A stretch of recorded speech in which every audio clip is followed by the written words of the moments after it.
In professional sports, pressure is a monster with 1,000 faces.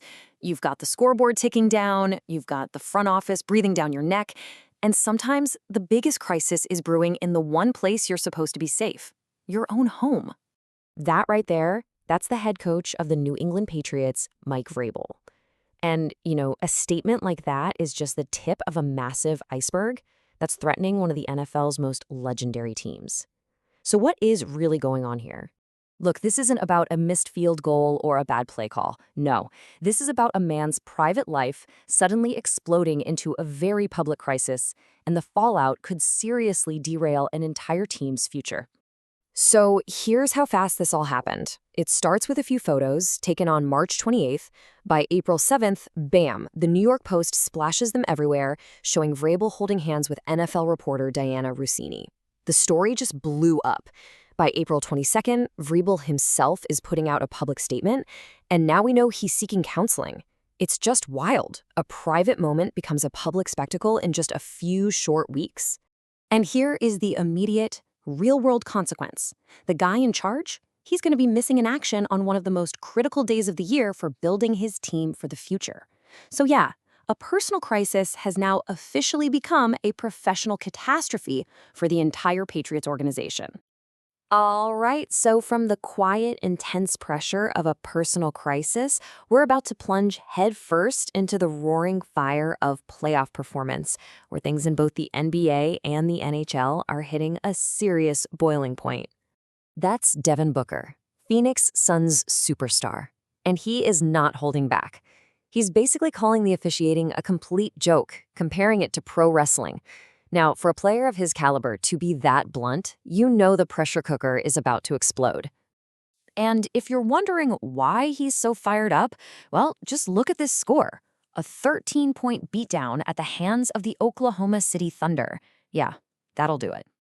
And OKC isn't just squeaking by, they are dominating. They're up 2-0, and their guy, Shai Gilgeous-Alexander, is playing exactly like the newly crowned Clutch Player of the Year, dropping 37 points. For Phoenix, this thing is turning into a total nightmare, and you can feel that pressure just becoming unbearable. Okay, now let's jump over to the ice, to the NHL, where this number, 3-0, well, it tells you everything you need to know. The Philadelphia Flyers have an absolute stranglehold on their series against their bitter rivals, the Pittsburgh Penguins. And this wasn't just another win. Oh no, this was a statement, a brutal, physical 5-2 beatdown in front of a home crowd that has been waiting 8 long years for this exact moment. You can practically feel the energy as the Flyers push the Penguins right to the brink of elimination. So we've seen the pressure of right now, but what about the pressure of what's coming next? We're talking the NFL draft. It's a high-stakes gamble, even in the best of times. But this year, it feels like the entire league is about to roll the dice with their eyes closed. I mean, seriously, this is the question that's probably keeping general managers up at night. In a league that is obsessed with quarterbacks and pass rushers, is it even possible that a guard and a safety could go in the top 10? This year, the answer is a pretty shocking yes. And here's why this draft is just so weird. Usually the top of the draft is saved for those premium glamour positions, the franchise quarterbacks, the guys who sack them. But this year, the absolute best players are at positions that are usually an afterthought in the top 10. It's completely flipping the script, and it's forcing teams to just throw their old playbooks out the window. And hey, don't just take my word for it. The Giants GM, Joe Schoen, is basically shouting it from the rooftops. The old rules are out. In a draft this strange, you either adapt or you get left behind. It's setting the stage for one of the most unpredictable first rounds we have ever seen. All right, finally, let's switch gears to a whole different kind of pressure. The slow, crushing weight of a 162-game baseball season.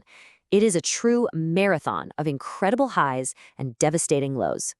Let's start with the high. 53 straight games. That is the unbelievable on-base streak of Shohei Ohtani. Just a testament to his completely out-of-this-world talent. And here's the crushing low. While Ohtani was making history, the Philadelphia Phillies were in a complete nosedive, losing 7 games in a row. That whiplash, right there, is what makes the baseball season such a grind. This look at the standings just lays it all out in black and white. You've got the Braves, cruising along, and then the Phillies, who've hit rock bottom, a staggering 8.5 games out of first. And the most brutal part? It's only April. There's a long way to go. And if the day in, day out mental grind isn't enough, there's always the physical breakdown. A key player like Gabriel Moreno goes down with an injury, and just like that, a team's whole season can get thrown into chaos. It's this constant, nagging pressure that just never, ever lets up. So, 4 different sports, 4 totally different stories, but they all share this one common thread, a single, powerful force that shapes every single one of them.